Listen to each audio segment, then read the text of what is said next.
Por la señal de la Santa Cruz de nuestros enemigos, líbranos, Señor Dios nuestro, en el nombre del Padre, y del Hijo, y del Espíritu Santo. Amén. Señor mío y Dios mío, creo firmemente que estás aquí, que me ves y que me oyes. Te adoro con profunda reverencia. Te pido perdón de mis pecados y gracia para hacer con fruto este rato de oración. Madre mía Inmaculada, San José mi Padre y Señor, Ángel de mi guarda, intercedan por mí. El Señor Jesús nos dice que nos envía como ovejas entre lobos. Sean pues precavidos como las serpientes y sencillos como las palomas. Y después el Señor nos indica un panorama que no es precisamente muy alentador. Cuídense de la gente porque los llevarán a los tribunales, los azotarán en las sinagogas, los llevarán ante gobernadores y reyes por mi causa. Así darán testimonio de mí ante ellos y ante los paganos. Pero luego nos dice que también el hermano entregará a su hermano a la muerte y el padre a su hijo, y los hijos se levantarán contra sus padres, los matarán y todos los odiarán a ustedes por mi causa, pero el que persevere hasta el fin se salvará. Sí, es verdad, Señor, nos dices también que no nos preocupemos cuando seamos llevados ante el tribunal, porque se nos sugerirá lo que hemos de decir, se nos inspirará lo que tenemos que decir, porque el que va a hablar a nuestro nombre, el Paráclito, es el Espíritu de nuestro Padre, el Espíritu de tu Padre, el Espíritu Santo. Pero lo cierto, Señor, es que nos presentas un panorama hasta cierto punto preocupante, por decirlo menos, como consecuencia de ser elegidos por ti y enviados, como decíamos el día de ayer, para dar testimonio de ti, para anunciar tu evangelio. Qué extraños métodos tienes, Señor, porque seguramente la mayoría de las personas cuando quieren alentar un trabajo, pues no te cuentan los obstáculos en primer lugar, te cuentan y te tratan, digámoslo así, de engatusar, contándote las maravillas, las bondades de todo, y se procura, pues más bien, escribir con letra pequeñita, como se suele decir, las dificultades para que la gente, pues no se desanime. Y tú, en cambio, Señor, nos dices con toda verdad, nos planteas con toda verdad, para que nadie se sienta como traicionado, como estupefacto ante los hechos que todos los cristianos nos toca vivir en todos los tiempos, en todas las lugares de la tierra, ¿no? Que hay una oposición, que el mundo se opone a ti. Y con esta palabra mundo ya lo sabemos muy bien, que en la Escritura Santa, en primer lugar, no se refiere de manera directa al mundo como lugar, como hábitat, sino al mundo como todo ese conjunto de fuerzas, de personas, de circunstancias, de instituciones que se oponen a tu evangelio. Y nos dices aquí una cosa que es muy importante y que conviene que nosotros, Señor, en este rato de oración consideremos. Sean, pues, precavidos como las serpientes y sencillos como las palomas.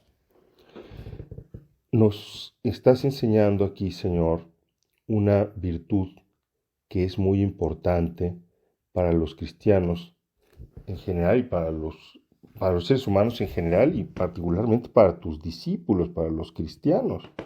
es la virtud de la prudencia. Tenemos que aprender a vivir siempre de cara a ti y de cara a los hombres.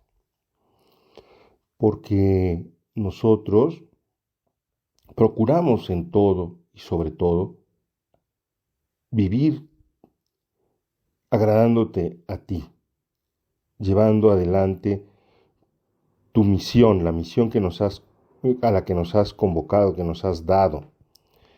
Pero por otra parte vivimos en medio del mundo. Queremos santificarnos en medio del mundo. Nos has dado también, Señor, la misión de transformar este mundo. Y eso implica que por una parte no seamos tontos.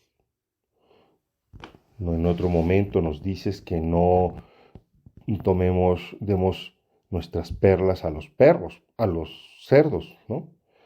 Que tenemos que saber a quién hablamos y cómo hablamos de ti.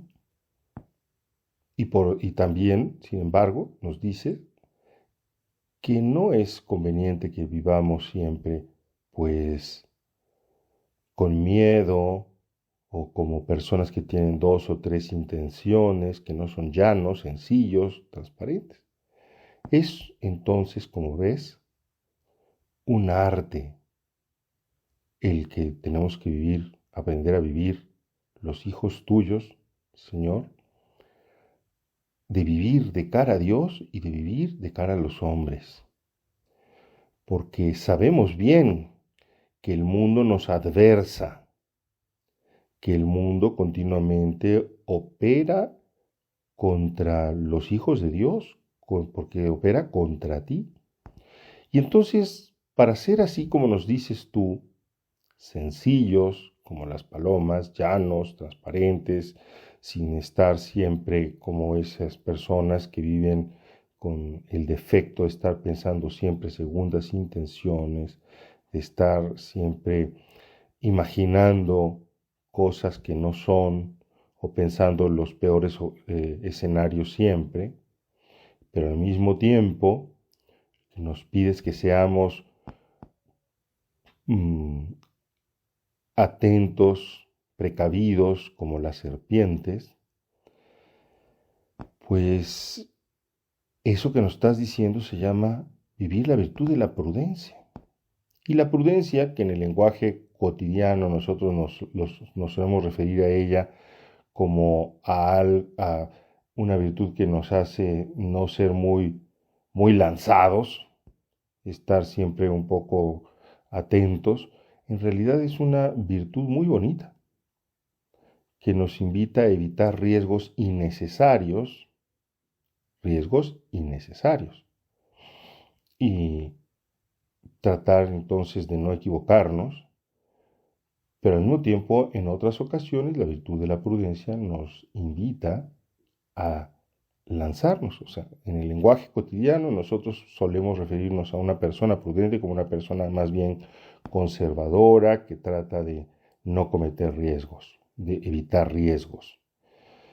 Pero la virtud en realidad proviene de un verbo latino, provideo, que significa ver de lejos, significa prever. Esta previsión es quizás el acto más importante de la prudencia. Saber ver las dificultades que se nos van a presentar. Y por eso, lo que nos estás diciendo aquí, Señor, es aprender el arte de vivir, porque quien es prudente sabe vivir, vive bien y adecuadamente, con una forma que corresponde a una naturaleza adecuada. Entonces, la prudencia es una virtud que por una parte es una virtud intelectual y por eso radica en la inteligencia.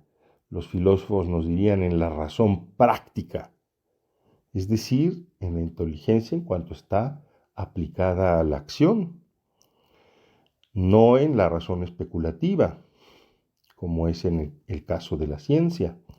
La prudencia, entonces, dirige, orienta nuestra actuación, nuestro obrar, no el hacer, a través del cual nosotros, pues eso, hacemos cosas, transformamos las materias primas, etc.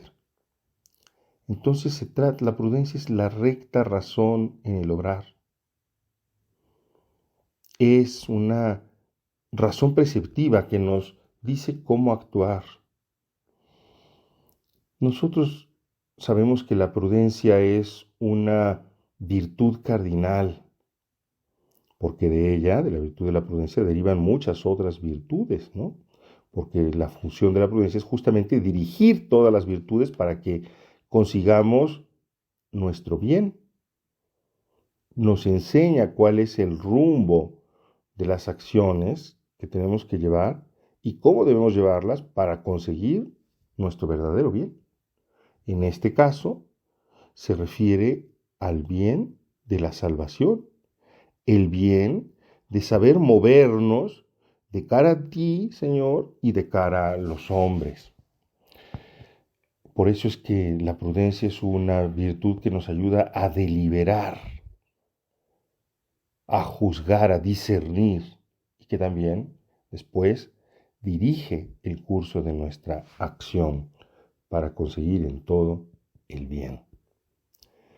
Señor, en este día te pedimos que nos regales esta virtud, que cultivemos esta virtud, la virtud de la prudencia, saber